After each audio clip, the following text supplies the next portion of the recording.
Bonjour à tous et toutes, c'est Myriam Moussier, diététicienne nutritionniste.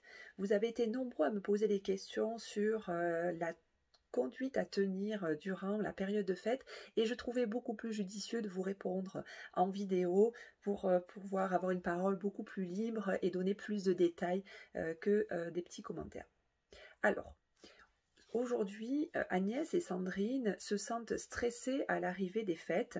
Elles ont peur de lâcher prise et de prendre du poids durant cette période. Enila, Déborah et Laetitia, elles ont peur de ne pas arriver à gérer les quantités qu'elles vont pouvoir manger durant cette période et elles ont vraiment peur de trop manger. Alors, voilà mes petits conseils.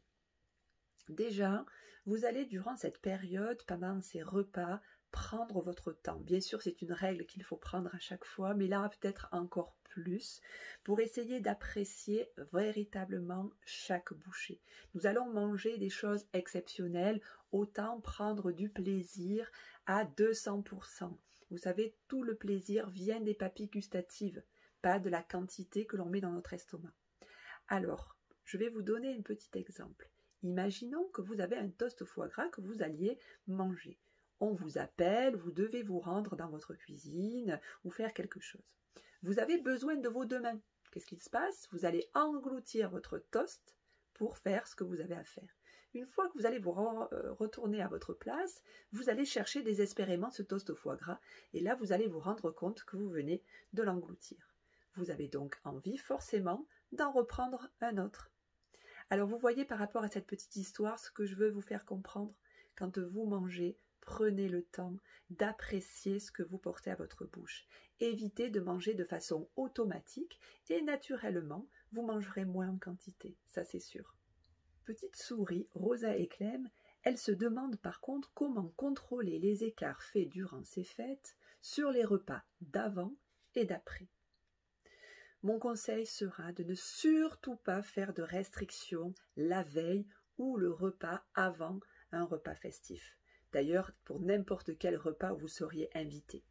Clairement, le fait de vous restreindre va plutôt augmenter votre appétit et finalement, vous aurez beaucoup de mal à vous limiter en termes de vitesse au départ parce que vous aurez très faim au début du repas.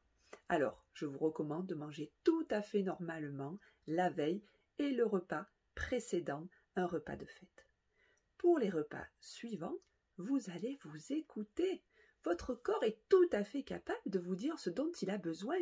Si vous avez mangé plus, forcément, durant ces repas de fête, un apport calorique supérieur à votre moyenne, eh bien votre corps va naturellement réguler son appétit pour gérer ces calories qu'il a eues en plus.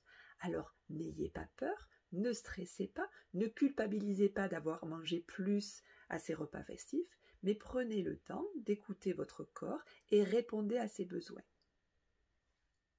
Marie et Valérie veulent que je leur donne un exemple de menu équilibré pour les fêtes. Eh bien, je ne vous en donnerai pas, parce qu'en fait, on s'en fout. C'est les fêtes, au diable l'équilibre, il se fera forcément les jours suivants. Ces repas de fête, certes, sont hors normes, mais votre équilibre nutritionnel, lui, se fait sur plusieurs jours, la semaine. Donc ne vous inquiétez surtout pas à ce sujet, l'équilibre, vous le ferez naturellement les jours suivants. Alors vous l'aurez compris, durant ces fêtes, faites-vous plaisir. Ne culpabilisez pas, ne stressez pas, passez d'excellents moments en famille avec les vôtres à partager des mets d'exception et surtout profitez-en. À très bientôt et je vous souhaite à tous de très bonnes fêtes de fin d'année.